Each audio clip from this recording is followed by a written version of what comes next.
My phone rang when I was relaxing on my sofa and browsing Netflix on my day off. The screen showed Mom's name. I took a time to think before responding. "Hey, Ruby, how are you doing?" When Mom desired anything, she always said it in a sweet, implying tone. "I'm doing ok, simply unwinding. What's going on?" Already preparing myself, I asked.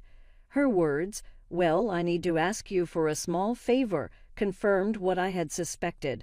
"Your brother left his flat not long ago. He's experiencing some short-term financial difficulties when his lease expired." I let out a sigh. Jake had never really gotten his act together and was 26 years old, 4 years younger than me. He changed jobs and relationships frequently, always coming up with an explanation for why things didn't work out. "Mom, where is this going?" Even though I already knew, I asked. Her voice was growing louder as she stated, "Well, you have that empty flat from your divorce with Mark. Jake has to find a place to stay while he recovers. I reasoned that he could be able to remain there for a short while until he resolved the situation." I inhaled deeply and closed my eyes. My financial safety net was that flat. I kept the flat we had purchased together as part of the settlement when I got divorced 3 years ago. After 2 years, I took out a large mortgage to buy myself a larger home in a better area.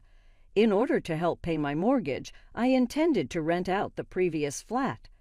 I reminded her, "Mom, I was planning to rent that place out. I need the rental income to help with my mortgage." "I understand, my love, but we're talking about family here. Jake is in dire need of assistance right now. He's having trouble, whereas you're doing a fantastic job at your marketing job. It would only last for a short time." Jake used the word temporary, and I understood what that meant. Additionally, I was aware that if I didn't, Mom would bring up this topic at every family get-together for the next 10 years, subtly implying that I had abandoned my brother while he was in need. I responded, "Fine," following a protracted silence. "He can stay there temporarily, but I mean temporarily, Mom." "Many thanks. Jake will be really appreciative. I'll inform him immediately." She hung up before I could add any more requirements. I let out a loud moan and tossed my phone into the cushion next me on the couch. What a waste of my rental revenue. I met Jake and his few possessions in the old flat a week later. He appeared just as laid back and carefree as I had anticipated, despite the fact that he was effectively homeless and unemployed. "Hey, sis, I appreciate this." He gave me a short embrace and remarked, "You're a lifesaver." He had the scent of someone who had just lit a cigarette. Unlocking the door, I said, "Yeah, well, like I told Mom, this is temporary," and entered. There was only the little furnishings I had left behind, and the apartment seemed tidy and deserted.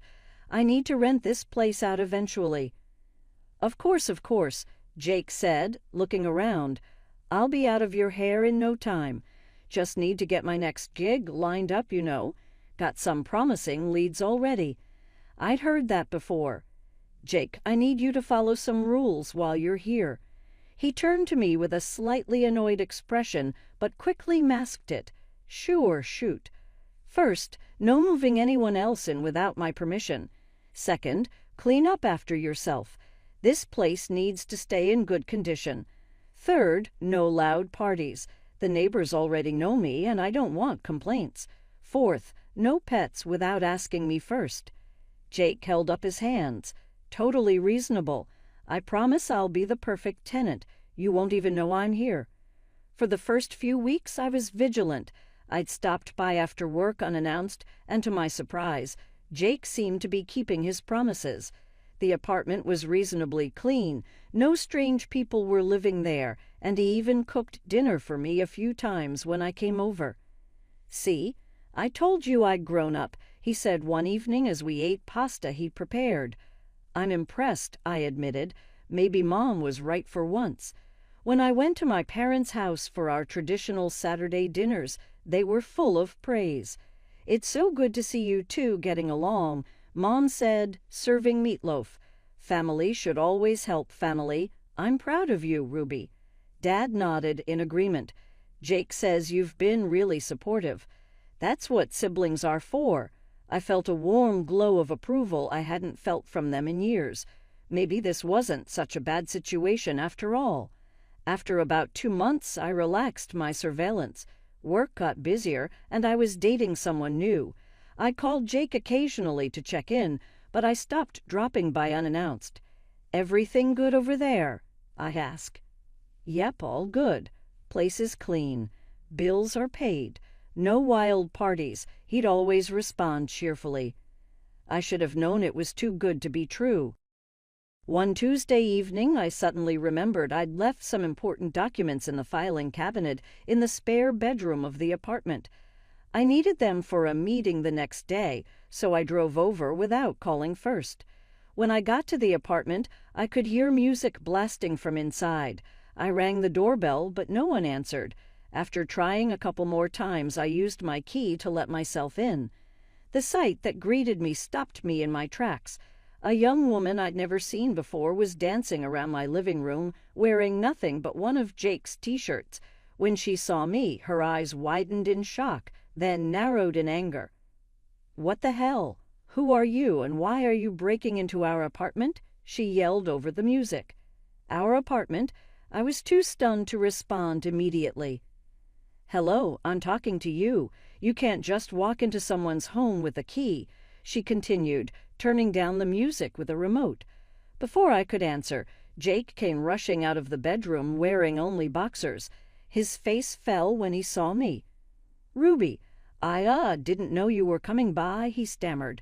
"Clearly," I said, finding my voice. "Who is this?" The girl crossed her arms. "I should be asking who you are." "I'm Ruby. I own this apartment." I turned to Jake. "Care to explain?" "This is Amber," Jake said, moving between us. "My girlfriend. She needed a place to stay." "And you moved her in without asking me," I finished for him, even though the first rule was not to move anyone in without my permission. Amber rolled her eyes. "Oh my God, are you serious right now? We're adults. Jake doesn't need your permission for who stays in his apartment." "It's not his apartment," I said firmly. "It's mine." "Ruby, come on," Jake whined, putting on his best pleading face, the same one he'd been using since we were kids. "I love her. We're really serious about each other. I was going to tell you, but I knew you'd get all uptight about it." I looked between them. Jake was giving me puppy dog eyes while Amber was staring at me with open hostility. "How long has she been living here?" I asked. "About a month," Jake admitted. A month. A whole month, and he hadn't bothered to mention it. I took a deep breath and counted to 10 in my head. "Fine," I said finally. "She can stay too. But the other rules still apply. Keep the place clean. No parties. No pets without asking." Jake's face broke into a huge smile, and he hugged me. "You're the best. I promise we'll follow all the other rules. You won't regret this." "I already do," I mumbled, but he didn't hear me. As I was gathering my documents and heading toward the door, Amber emerged from the bedroom. "So I'm allowed to stay. How generous of you," she said with a smirk. "Amber, be nice," Jake said weakly. "No, I'm serious." "Thank you, Ruby," she said, but her tone made it clear she wasn't thankful at all. "But next time maybe knock before using your key. It's kind of invasive to just walk in." I opened my mouth to remind her whose name was on the deed, but decided it wasn't worth it. "Sure." As I reached for the door handle, Amber stepped in front of me and opened it. "Bye now," she said with a fake smile and practically slammed the door behind me. I stood in the hallway, stunned. Did that really just happen? Did my brother's girlfriend just kick me out of my own apartment? That Saturday, I went to my parents' house for dinner, still fuming about the encounter. "So I met Jake's girlfriend," I said as we ate. "Isn't she lovely?" Mom beamed. "Jake brought her over last week. Such a sweet girl." I nearly choked on my potatoes. Sweet? She was incredibly rude to me. I told them about finding Amber at the apartment and how she'd acted toward me. Mom waved her hand dismissively. You probably just caught her off guard and using your key without warning. That would startle anyone. It's my apartment, I said, feeling like a broken record, and they broke the rules we agreed on. Oh, Ruby, Mom sighed. You need to understand. Jake's building a serious relationship here. They want to create a home together. In my apartment, I emphasized. Can't you be happy for your brother? Dad asked. After your divorce, you should understand how important it is to find someone. That stung. They knew my ex-husband had cheated on me, yet somehow they were using my failed marriage to guilt me about Jake. This isn't about my divorce, I said. It's about Jake not respecting our agreement. Family is more important than rules, Mom said firmly. You have 2 apartments, Ruby. Your brother has none. You can afford to be generous. I gave up trying to make them understand and changed the subject. The following week, I got the utility bills for Jake's, my apartment. My jaw dropped when I saw the amounts, nearly double what they were before. I called Jake immediately. Hey, have you seen the utility bills? They're twice as high as they should be. What's going on? Well, he hesitated. Amber likes to take really long baths, like really long, and she says she needs light to see, so she keeps all the lights on. I closed my eyes and counted to 10. Jake, I'm paying those bills. I know, I'm sorry. I'll talk to her about it. Please do, I said. I can't afford these kinds of increases. I promise, sis. I'll handle it. I wanted to believe him, but a part of me knew better. 3 weeks later, my phone rang. It was Mrs. Patel, the elderly woman who lived across the hall from my apartment. Ms. Ruby, I am sorry to bother you, she said in her gentle accent, but there have been very loud parties in your apartment, many nights, very late, too much noise, too many people. I apologized profusely, promising to address the issue, even as anger bubbled inside me. First, the unauthorized roommate, then the bills, now parties. Jake had broken every single rule. The next day, I drove to the apartment after work. I knocked on the door, then rang the doorbell, but no one answered. I tried my key, but it wouldn't turn in the lock. I stared at the door in disbelief. They had changed the locks. They had changed the locks to my apartment. I was beyond furious now. I went down to my car and decided to wait. 2 hours later, Jake and Amber appeared, walking toward the building entrance. I followed them inside and up the elevator. When they reached the apartment door, I called out, Jake. He turned, his face dropping when he saw me. Amber looked annoyed. What are you doing here? She asked. We need to talk about why my key doesn't work anymore. I said nothing. Now Jake at least had the decency to look embarrassed. Ruby, I can explain. Let's talk inside. I insisted, pushing past Amber, who gave me a dirty look but stepped aside. Once inside, I noticed the apartment was messier than before. Empty beer bottles lined the kitchen counter, and the living room furniture had been rearranged. Why did you change the locks? I demanded. Before Jake could answer, Amber jumped in. I didn't like the idea of you being able to just walk in whenever you wanted. It's creepy. I turned to Jake. Did you agree to this? He looked at the floor, then nodded slightly. You know what? I've had enough, I said. Mrs. Patel called me yesterday. She says you've been having loud parties. That old bat needs to mind her own business, Amber muttered. The neighbors are my business, I said, and so are the utility bills, which have doubled since you moved in. Jake stepped forward. Ruby, can we talk about this later when everyone's calmer? No, we're talking about it now, I insisted. You've broken every single rule we agreed on.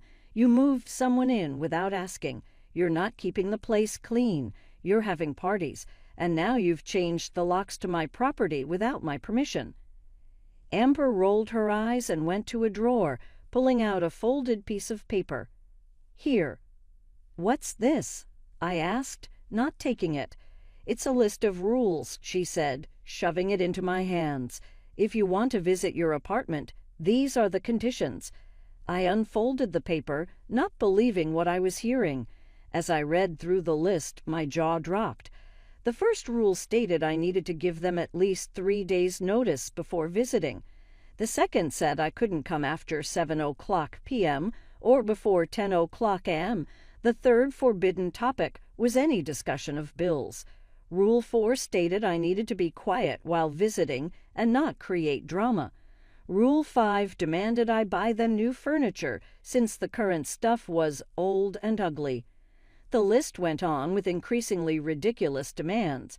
I looked up from the paper to see Amber smirking and Jake looking uncomfortable. Something snapped inside me. A strange calm washed over me. You have 1 week to move out. Their smug expressions vanished. What? Jake sputtered. You can't kick us out, Amber shouted. We have rights. You're not on the lease. There is no lease. This is my property, and I'm telling you that you have 1 week to find somewhere else to live. Amber's face contorted with rage. She grabbed a vase from the bookshelf, a blue glass one I'd bought in Venice during my honeymoon.